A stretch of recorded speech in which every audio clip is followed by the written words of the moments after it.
Buenas tardes. Continuando con nuestra serie de derechos humanos para todos, el día de hoy hablaremos de un tema muy importante en esta materia, que es la clasificación de los derechos humanos.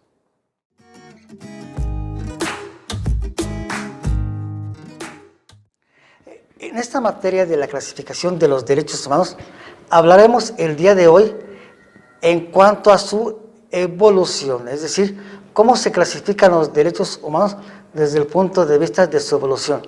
Y en ese sentido, los distintos autores coinciden en que hay 4 generaciones de derechos humanos, es decir, se van a clasificar en primera generación, segunda generación, tercera generación y cuarta generación.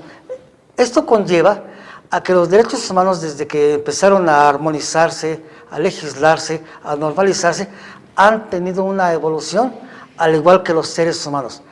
Hablamos de la primera generación de derechos humanos. Estos se derivan principalmente de las ideas de los enciclopedistas franceses, Rousseau, Montesquieu, Diderot, D'Alembert, entre otros, y van a surgir a partir de la Revolución Francesa, cuando se termina el absolutismo y de repente el ser humano nuevamente piensa en sí mismo, a considerarse a sí mismo frente al Estado, y se determina que tiene derechos. Y aquí viene la clasificación de los derechos a la vida, a la libertad, a tener una familia, a tener una propiedad, a la libertad de expresión, al libre tránsito, a la libertad de pensamiento, a la libertad religiosa. Todos estos derechos humanos son los derechos de primera generación. Después continúa la evolución del ser humano y llegamos a principios del siglo XX, donde se habla de un constitucionalismo social y surgen los derechos humanos de segunda generación. Estos ya van a atender no al ser humano en lo individual, sino en lo social.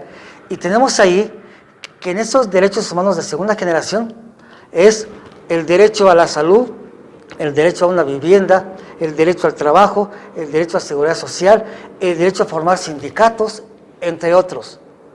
Y nuevamente en el devenir histórico llegamos a los derechos humanos de tercera generación. Estos surgen a partir de que termina la Segunda Guerra Mundial. Se da principalmente en la década de los 60 del siglo pasado y se les denomina derechos de solidaridad. Los más importantes son que el ser humano, como parte de una nación, como parte de un mundo, como parte de una globalización, tiene derecho a la paz, tiene derecho a que se respete sus formas de pensar, tiene derecho a que se respete su cultura, tiene derecho a la preservación de su identidad cultural y de pueblos indígenas, ¿verdad? Son derechos llamados de solidaridad. Y aquí en estos derechos interviene no únicamente la nación a la que pertenece, sino que se piensa que es el mundo entero el que debe de contribuir a ellos, porque también entran derecho a un ambiente sano, a un equilibrio ecológico, cosas que son altamente difíciles para una nación sola. Tenemos en este momento en la agenda de la Organización de las Naciones Unidas el gran problema de la migración, el gran problema del cambio climático. Entran aquí esos derechos de solidaridad que son los considerados como tercera generación. Y por último, tenemos a los que se les llama hoy derechos de cuarta generación. Estos derechos humanos surgen con el desarrollo de las nuevas tecnologías, con el uso de la tecnología de la comunicación, con el internet, con las redes sociales.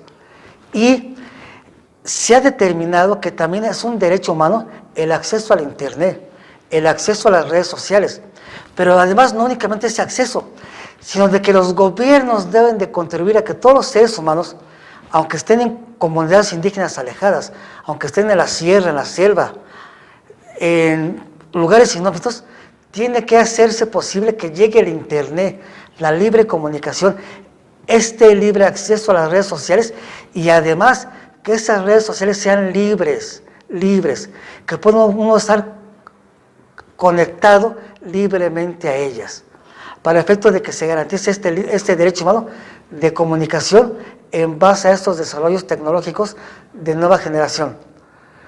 Por este día es todo. En la siguiente charla veremos otras clasificaciones de los derechos humanos. Muchas gracias.